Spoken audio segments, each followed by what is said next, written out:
નમસ્કાર મિત્રો, હું યશ નિમ્બાર્ક આપ સૌનું સ્વાગત કરું છું મિત્રો અમારી યુટ્યુબ ચેનલ યશ નિમ્બાર્કમાં।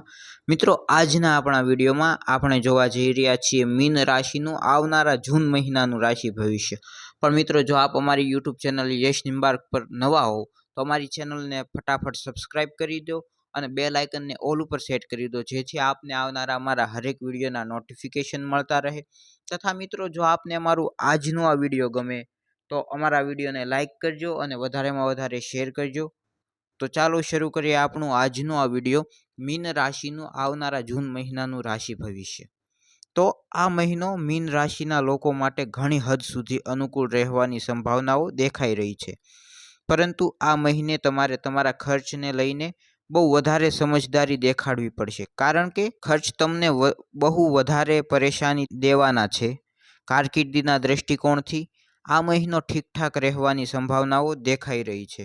10મા ભાવનો સ્વામી ગુરુ મહારાજ આખો મહિનો ચોથા ભાવમાં બેસીને 10મા ભાવને જોશે, જેનાથી તમને નોકરીમાં સારી સ્થિતિ મળશે।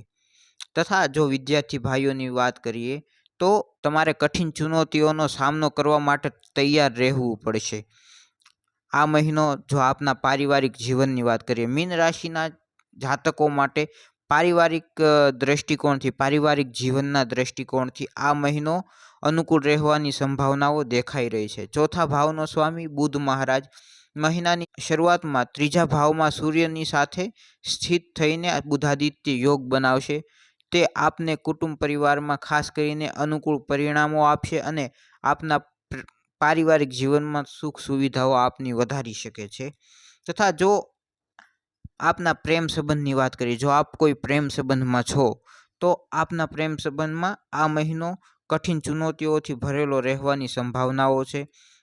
તથા મિત્રો જો આપના આર્થિક સ્થિતિની વાત કરીએ, જો આપની આર્થિક પરિસ્થિતિને જોવામાં આવે તો તમારા માટે આ મહિનો આર્થિક રીતે ઉતાર ચઢાવથી ભરેલો રહેવાની સંભાવનાઓ દેખાઈ રહી છે। એટલે કે મિત્રો આ માસ દરમિયાન આપને ખાસ કરીને આર્થિક સ્થિતિ એટલે કે આપની આર્થિક પરિસ્થિતિમાં ઉતાર ચઢાવ દેખાવાની સંભાવનાઓ છે। તથા મિત્રો જો આપના આરોગ્યના દ્રષ્ટિકોણથી જોઈએ તો આ મહિનો આરોગ્યના દ્રષ્ટિકોણથી થોડી પરેશાની વાળો સાબિત થશે। દ્વાદશ અને એકાદશ ભાવનો સ્વામી શનિ મહારાજનું આખો મહિનો તમારી રાશિમાં વિરાજમાન રહેવું તથા આખો મહિનો દ્વાદશ ભાવમાં રાહુ અને છઠ્ઠા ભાવમાં કેતુની હાજરી હોવાનું આરોગ્યની સમસ્યાઓને વધારવાના સંકેત આપે છે।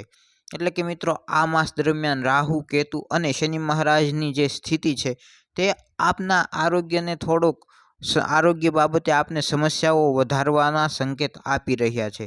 તો આજના વિડીયોમાં આટલું જ। ફરી મળીએ નવા વિડીયોમાં। જો આપને મારું આજનો આ વિડીયો ગમ્યું હોય તો અમારા વિડીયોને લાઇક કરો અને વધારેમાં વધારે શેર કરો। ફરી મળીએ નવા વિડીયોમાં, ત્યાં સુધી જય સિયારામ।